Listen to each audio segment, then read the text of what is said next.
पति पत्नी में से अगर एक भी अगर चले जाता है, एक भी अगर परमात्मा के धाम चले गया, तो फिर दोनों में से जो भी एक रहेगा मृत्यु लोक में, और वो अगर दान कर रहा है, वो व्रत कर रहा है, वो एकादशी कर रहा है, वो प्रदोष कर रहा है, वो पूजन कर रहा है, वो अनुष्ठान कर रहा है, वो कोई पुण्य कर रहा है, वो ब्राह्मण भोजन करा रहा है, वो सत्कर्म कर रहा है, तो उसका आधा हिस्सा उसके खाते में चले जाएगा, जो गया उसके खाते। तुम जाओ लोटा लेके, जल लेकर जाइए। शिव मंदिर में अगर आपका मन है कि पत्नी कलश लेके जाती है, मैं हाथ लगा लूंगा, तो कलश लेकर पत्नी जाए, हाथ लगाए, मना नहीं है, पर एक काम जरूर करना।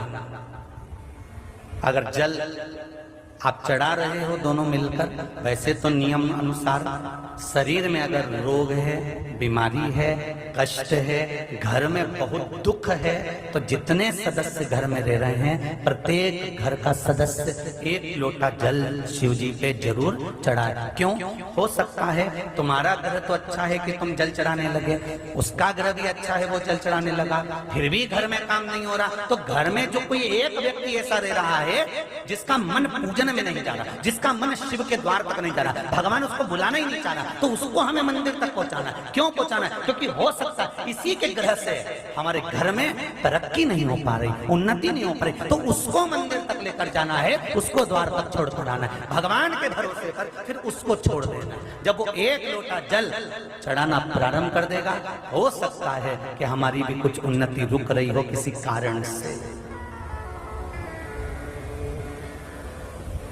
भक्त कहता है, विष्णु पुराण प्रथम अध्याय, भक्त कहता है भगवान नारायण से, मैं तुम्हारे मंदिर में 56 भोग लगाऊंगा, बस थोड़ा धन आ जाए, प्रभु लक्ष्मी दे दीजिए, मैं 56 भोग लगाऊंगा। भगवान विष्णु ने तुरंत लक्ष्मी जी से कहा, इसको लक्ष्मी दे दो, धन दे दो। लक्ष्मी जी बोली, मेरी भी एक शर्त है, ये शर्त रखकर बैठा है कि भगवान मुझे धन देगा तो मैं 56 भोग लगाऊंगा। लक्ष्मी जी कहती है, शर्त लगाकर मैं भी बैठी हूँ, ये 56 भोग लगाएगा तब मैं लक्ष्मी दूंगी, मेरी शर्त लगाएगा। तुमने संकल्प ले लिया कि मैं पशुपति व्रत जब करूंगी, जब मेरा यह काम होगा, मेरे पास में थोड़ा सा धन आएगा तब मैं कम। भगवान इंतजार में बैठा है, धन का व्यवस्था मत करना, तू व्रत तो उठा, एक बार चालू तो कर, मेरे मंदिर तक तो आ, फिर व्यवस्था करना मेरी जवाबदारी है, सारे रास्ते खोलना चालू कर दूंगा, तू आ तो उसकी चौखट तक जा ही नहीं रहा, तो उसके दरवाजे तक जा ही नहीं रहा। घर की अम्मा जा रही, घर के बहू जा रही, पर तू तो सुबह आराम से 9, 10, 11, 12 बजे तो उठे, मुंगेरी लाल के हसीन सपने, उठ के फिर नहाए न धोए न फिर जाए, और जा जाके सारे पंडितों को पत्रिका दिखाता फिरे। समय अच्छा नहीं चल रहा, देखो पंडित जी थोड़ा, सारे महाराजों को पत्रिका दिखाया, यानी भोपाल ने, इंदौर ने, कहीं न जाने जहां जहां मालूम पड़े वहां वहां पहुंच गया, कि केवल कोई ऐसा चमत्कार हो जाए कि कहीं का महाराज मिले और ऐसी फुड़की घुमा के ऐसी बपूती फेंके हंडा निकल के बाहर आ जाए, तो ऐसा महाराज मिले तो हमको भी बताओ, आश्रम बनाना दादा, कुबेरेश्वर बाबा का ये धाम बनाना, ऐसा कहीं का महाराज मिले ना फुड़की घुमा के ना हंडा निकाल।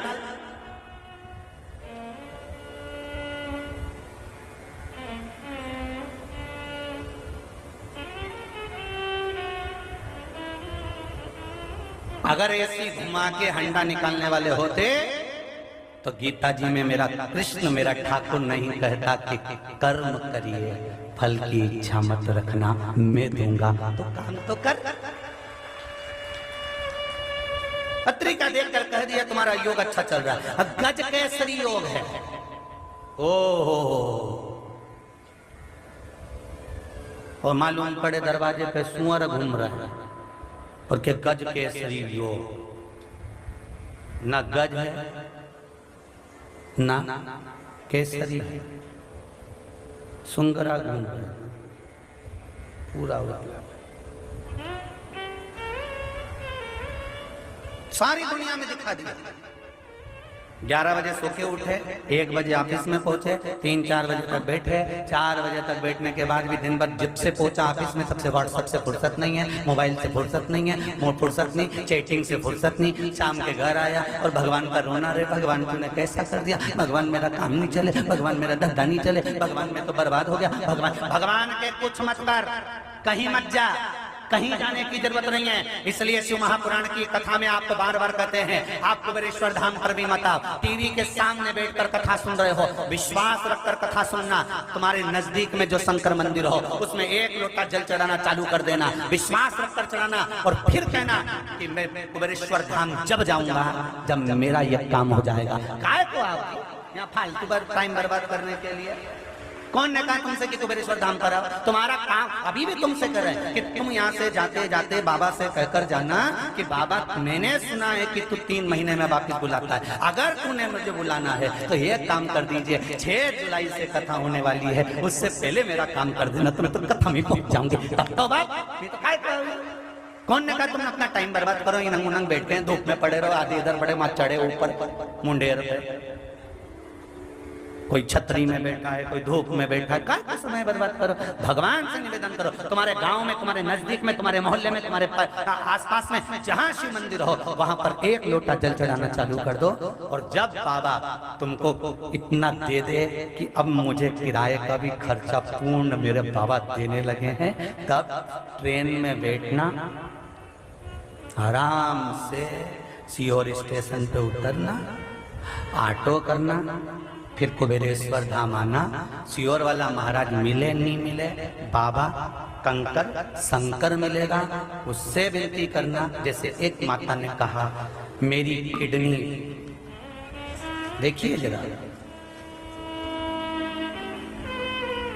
भावना राजेश पोपट, सिटी पालघर, मुंबई से आया, कहीं बैठे हैं,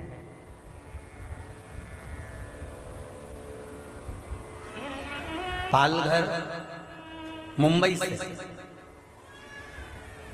कहीं बैठे हो तो हाथ हिलाइएगा।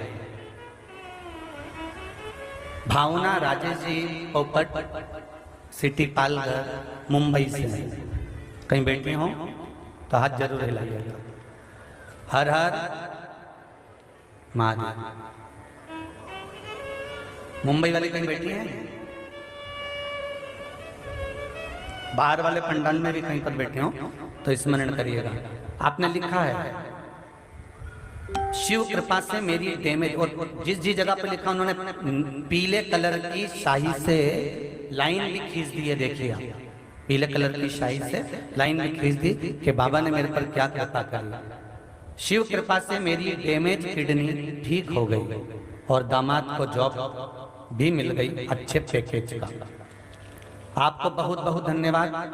आपके आशीर्वाद से, शिव कृपा से हमारे सब काम बन रहे हैं। मेरी एक किडनी 20 से 22 साल से डैमेज थी, इसमें लिखा है ये 20 से 22 साल से डैमेज थी, और कभी कभी उसको बहुत शरीर में कष्ट होने लगता था, पर मैंने 2 बार पशुपतिनाथ का व्रत किया और बाबा का नाम जप श्री शिवाय नमस्तुभ्यम प्रारंभ किया। तब से मेरी हेल्थ अच्छी होने लगी। एक बार जब मैं रूटीन चेकअप कराने के लिए डॉक्टर के पास गई और सोनोग्राफी की तो डॉक्टर ने बताया अब तुम्हारी दोनों किडनी अच्छे तरह से वर्क करना प्रारंभ कर दी है, काम करना चालू कर दी है, अब दवाइयां मत लेना, तुम्हारी किडनी अब ठीक हो गई है। उसने पीछे एक बात लिखी है,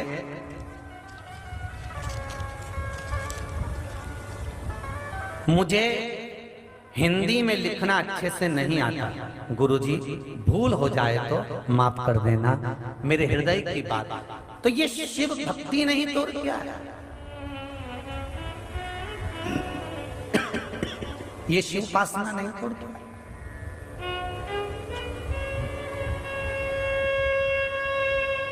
मैं जिन्होंने पत्र लिखा मैं इनसे पूछना चाहूंगा, पहले कभी कुबेरेश्वर आए? नहीं आए होंगे, टीवी पर कथा सुनी होगी, पर विश्वास जब हृदय में जागरूक हो गया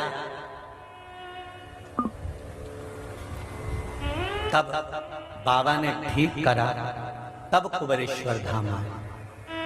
आओ कुबेरेश्वर की पावन धरा के लिए किसी को मना नहीं है कि आप मत आओ। यहाँ कंकर शंकर है, उससे निवेदन करो, 108 बार श्री शिवाय नमस्तुभ्यम का जाप करो, उससे दिल लगाकर विनती कर फिर जाओ।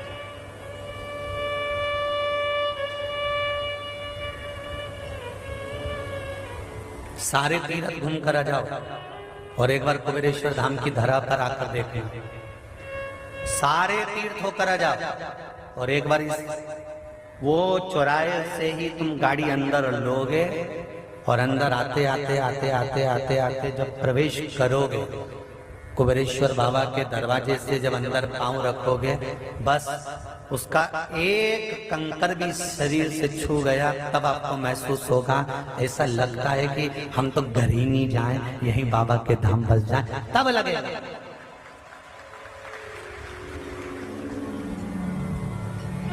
भीतर